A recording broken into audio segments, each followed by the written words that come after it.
Not that you have You're to awesome. All right. No, I'm good. Thank you. Yeah. So I've been talking to as many people as I can over the last 2 years. Obviously, I'm sure you did the same. Mm-hmm. And I'm talking to a lot of high enrollers that aren't cycling a whole lot, like a lot of 1-star high enrollers. So I'm, deducting from that we aren't building depth in the team. So tell me, what do you do when you enroll somebody? What do you do as far as what is your first conversation with them about sharing this and making some kind of a vision for them? Sure. Yeah. So, it really it's so situational, and we've all heard it. We've all been to the events, and it stinks that there's not like a concrete thing, but like, Yeah. conversation is so different with every single person. But if they have any type of inkling of like even a little bit interest in the business, I for sure, the first thing that I'll do, I'll make sure that hands down they at least know you share, they share, because and I don't try to overwhelm them right away unless they're Raising their expressing hand. interest, or they have a background in network marketing, or they're wanting more than that. So like a lot of times it'll just be as simple as making sure I go through that part with them and make sure that they're aware of it, and then just kind of like holding their hand through that process. And then a lot of times what we'll do is we'll actually plug them into like the Wealth Wednesday that we did last night. So we actually do have, and that call is open to anybody. So if you ever want to hop onto that, literally every Wednesday at 8:30 Central Standard Time. So you're East Coast, right? So 9:30. Yeah. And it's every Wednesday, and we have one of the, a leader from Team Vision Cast doing that every Wednesday. So what we do is then we plug them into that, and then we actually have a compensation plan training every Sunday too. And that's the in-depth one. So I like to plug people in to that. Obviously if their schedule doesn't allow, I'll have my own personal conversation and go through the in-depth comp plan with them. Otherwise, I'll just ice a movie and utilize the ones on there, just because that way it allows them to pause it, watch it, stuff like that. And then I just ask them to write down any additional questions that pop up while they're watching it. Which ISA movie do you send? Well, right now I think is the Jim Cooper one the only one that's on there right now? The long one? It might be. I don't know. I haven't used those. Dave MacArthur made one because we are doing a lot with the Forever Pack. Yeah. So he made one. So I've been sharing that one. We do that. We use the one with Jim Cooper on there. Otherwise, Hayden has done one too that we utilize as well. So like, whatever one makes most sense for you. But I think too with just creating more of that depth, obviously, not obviously, but very well could be that there's not as much duplication going on with those high enrollers. And we have the same thing that goes on, that we have a lot of people that are really good at recruiting, but they're not great at taking that step back and duplicating it. So what we see is that a lot of times we have to tell them to put the brakes on it a little bit, which isn't always great, but you have to kind of slow down to speed up sometimes, is that really focusing on making sure they're having that like fantastic product experience, because once someone has that, like they won't shut up. So the duplication kind of naturally starts to happen, where if we have some, sponsor monsters too, where they share too much, that they're not giving those people that are then enrolled enough attention. Because it doesn't, you need to do more than just plugging them into a product group and and hoping that they understand how to do the cleanse day properly and stuff. And we all fall, victim of maybe not checking in as often as we had anticipated we would do, in the second and third month and stuff like that. But I think that's what we've found. And a few of our people that are very high enrollers are having that same thing going on, where they're recognizing that maybe they are lacking a little bit in the follow through with making sure that product experience is like a 10 out of a 10. Because that definitely is where I'm searching for info, because we have so much training on like mindset and initiating the conversation and sharing, but then there's like nothing on, okay, what do you do now? I actually I talked to a girl and her technique is I made up a paper, you know, what date. So what is yours? What does it look like if I was to enroll today? I'm so excited. What does your follow-up look like? So I then will, after I put your order through, and I like to still manually do it. I don't do it through the app unless they're like requesting to do it through the app. I personally, I like to provide that service. That's something that I provide as a service. I still take their information down. I set up their account for them, and then I have a welcome email that I send them. So I've created a document too that just goes through, it's like a 10-page PDF with links and stuff in it, but it's like, oh wow, literally like a product, like your shake day, what you should do at what time, suggestions, everything. Cleanse day, what you should do at what time. There's recipes that with links to more recipes. Oh, fun. And then the last page actually has, and I actually copied it from Natalia, gosh, I don't know how to say her last name, but she created one a while back, and I was like, I'm just going to recreate one for us too. Jen might have stolen that too. Borrowed that. So I recreated it, and then the last page, it has like the compensation plan, any of that extra stuff that if it is just a product user, it's all there, and it's a link, and if they do want to snoop around, it's there. And it's a great idea. It's accessible to them. So I'll send them that, and then obviously I give them their login information, and then I personally make sure once they get their products, they have to tell me when when they get them. And then depending on how comfortable they feel, I'll hop on the phone with them at that time and run through their box with it right in front of them. And then I check in with them that next day. If that's their first shake day, I will make sure that their first shake day goes well. We figure out when their first cleanse day is going to be. I walk them through that cleanse day, check in with them 3 or 4 times throughout the day. And it sounds like a lot, especially if you're a high end roller, but it's as easy as putting a reminder in your cell phone to, like, it's literally like, it pops up, oh, shoot the quick text. Like, it's super simple. Yeah. And then I make sure from after that first week, for sure, checking in with them on a weekly basis. And a lot of times they'll be texting me back and forth too, or messaging me on Facebook, whatever their preference is. But for sure that first month, I am at minimum staying in contact with them on a weekly basis. And then that'll be kind of like Mondays are my check-in days with my new people, or Tuesdays or whatever that day is that's best for you. And then I always make sure that they order again the next month. I don't know if you have problems with not. Well, we share the forever pack usually. So people start with a shake a day and isogenesis. And most of the time by month 2, they're asking me about cleansing and that kind of thing. So I have not, the only time I've had issues with the auto ship is if somebody's like, I'm not loving it. Right. So, yeah. So then on week 3, I always put a reminder in my phone to then get either on Zoom, a phone call with them to walk them through how to edit their auto ship, helping them determine what that next order is. Because I always tell them, you know, when we get them set up, hey, you're going to be set up on auto ship. It's going to give you the best deal. Don't worry about it at all. I have a reminder in my phone to remind you.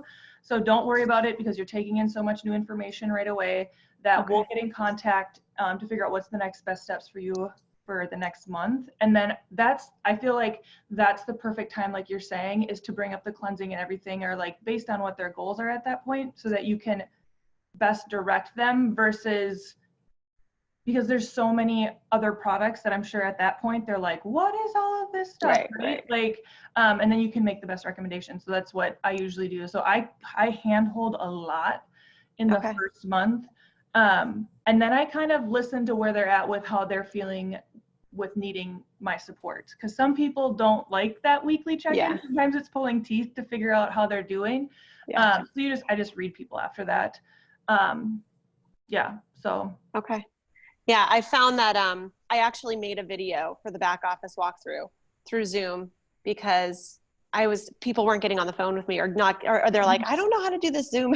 It's so easy, but I ended up making that. But then I feel like, you know, they're so far, and I haven't touched on, you know, them every week. So, all right. So how about, so if somebody's raised their hand, I have an awesome new business builder who's just rocking it. She's just like, she's doing amazing. And she's had a couple people raise their hand, and they want to share. So like, what would that conversation be? If I was like, Angie, I think maybe I want to share this stuff. It seems like it's working. Local to them? Did they near you, I guess? I think so. Yes, so I think they are. Typically what my next step is just, I'll probably do a Zoom, and I try to get them all on at the same time, because I'm assuming they're going to have pretty similar questions if they're all getting that's a good idea at the same time, especially if they know each other. If they don't know each other, then it might be a little bit weird, but I don't think they do. Okay, but that's okay. But that's a fun idea. Yeah, that's your call though, because that way they can bounce ideas off of each other too. But I usually I'll do a Zoom with them, and then pretty much tell them that let's get like a sip and sample scheduled. Okay. Because just tell them at that point they can, watch the Isagenix Advantage video. That's going to be a really good that they should rewatch a few times, because it's a great overview of the basic products. I don't know if you have another one, since you guys like to do the Forever Pack, that you like to have people really get to know and explain. And then tell them that's how they're going to learn, is just to re-listen to those things, and they're going to figure out what makes most sense for them based on who they're talking to. And then you're going to set up a sip and sample with them, whether that be virtual or in person. Obviously in person is preferred. And that's how they're going to start to learn, is just hearing you answering questions with people that are at the launch party, or hosting that virtual one and having that opportunity there for them to just learn from you. And then that's because once you have them create that sip and sample, they're forced to then at least post about it on social media. So that's already checking off a box, right? Yeah, right. They're posting about it on social media. I always create a Facebook event page, regardless if it's online or not, because that way you can keep tally of people in there. So you're getting them to get used to creating those types of things that are going to help promote the event. And then at that time, you can either do another Zoom, or at that time, depending on how overwhelmed they feel, walk them through how to invite someone personally versus just spamming people. I make that super clear. But that way, it's like they're learning the steps of how to talk to people about it without you saying, okay, well, you're going to have to open up your inbox, and this is the type of thing you have to send somebody. Well, I don't feel comfortable just reaching out to someone like that. It's like, well, that's why we're having an event, because it's a thing that you can talk about. Right. Instead of, okay. Yeah. So that's usually what I do. And then we just kind of go from there based on how the event goes, and things like that. So that's typically what I do. Awesome. Yeah. I feel like most of Pam's enrollments, my business builder, she's just like, there's some rock stars, like it's not everyone, but she's just like, every day she's like, I have somebody new. I'm like, oh my gosh, I can't even keep up with you, which is awesome. But I just want to support her people, even though I don't know them very well. So, so that's great. Okay. And I've done in the past too, with Emily and stuff, where you can bring those people on and set up a weekly Zoom call with them and have it be a check-in. Yeah. And it holds them accountable. And at that time, if they had like a weird conversation with someone throughout the week, or they didn't know how to answer something, and whatever, like it's holding them accountable. So, and usually what we do on those is we'll do, how many reach outs did you do? How many appointments did you have? And how many enrollments did you have? And then it range advancements based on if that's relevant at that time. But just to hold them accountable, keep it top of mind. And you could just do that for like 4 weeks or something like that. We like to put an end date on it, just so that everyone is aware of this is, a structured training. So we've done that, and that's gone really well too. But it just gives a little bit more of an intimate location for them to ask those questions and then they have your undivided attention too. Right. Yeah. I feel like, right now we're plugging people into like these bigger calls, and that's a great idea. I never even thought of, and we could even do, 3 or 4 people at the same time if there's some new people. That's awesome. Okay. What else can I ask you? Oh my gosh, I'm going to get off the phone and be like, I have 7 more questions. How about your events? What do you guys usually, do you have, is it different for everybody? Do you have wine and cheese? Do you have dinner? Do you have, like, what do your events look like? It depends. I mean, so we do a mixture of a lot of sweat and samples. So we'll incorporate a workout. Oh, that's fun. I've been partnered with a local yoga studio for a few years now. So we do them every so often. And that's what I was working on before this, is that we're doing an 11-day shred with the studio, and we're partnering with them. So we'll do that, or we'll do like, a sip and sample, which turns into either wine, vodka, whatever people want to drink. And then a lot of times what we'll do is, depending on the vibe of the people, and this once again is all just depends on how it goes, but I used that PowerPoint from our call last night, which, like I said, I'll get you the recording. Awesome. I use that PowerPoint a lot, and we remove slides or add slides based on who we're talking to. But it really is just the PowerPoint from isogenicsbusiness.com. It's the, what is it even called on there? I don't even know what they call it, but it's like the opportunity PowerPoint. Yeah. Is it the one that Emily presented with Dr. Plant? Yes, but I think it's a little bit different because it's a little bit different, but yeah. And we use that one a lot, and we just tweak it based on how long we want the presentation to be or whatever. But it's really good for just a really good touch on a lot of things, and you guys can tweak it however you want to, but it's nice to have that. But if it's more of a casual setting, we'll go back to the basics and literally just set up like a 30-day system and just run through the products without a PowerPoint too, if we want it to be more of a casual setting. So, and then the sweat and samples will highlight a little bit more on like some of the performance products. Performance stuff, samples, and we'll have like the repair as like a sample, or the hydrate as a sample at those, and stuff like that. How did you get into working with the gym? So I became a member there. It was a newer gym that had just opened up, and I mean, it was really close to my office at the time, so I'd go every day on my lunch break when I was still in corporate America. And that was just something I was like, A, I need to get a workout in. B, I'm gonna make this like my networking for the day every day. Yeah, right. And I just made it very a conscious decision. And honestly, it didn't come up for 4 months. I was going like 4 or 5 days a week for 4 months. The owner knew I was utilizing Isogenics. She saw me using it. But I made sure I was following her in the studio on Instagram and Facebook, like we just connected. And she saw one of my 11-day shred transformations, and she's like, girl, what is going on? Like, you got to tell me. I'm like, this is a combination of your workouts and my nutrition. Let's talk. And she's been like hooked ever since. So awesome. That's where I wholeheartedly believed like creating that connection first, and it took 4 months, but I've been working with her for 2.5 years now. So that's awesome. Yeah. So that's just what it turned into. So it's been nice to kind of have that collaboration for sure. Is your 11-day shred like a 9-day system? Oh, it's a 9-day. We just call it 11-day because technically there's those 2 days or whatever. Yeah. But, cool. Yeah, it's the 9-day. Awesome. All right. That's awesome. Oh, so sweet. I might reach out and ask more questions that I know that I was thinking about earlier and I don't have them right now. Yeah, no, this is great. So here, I'm going to just stop the recording. We'll talk about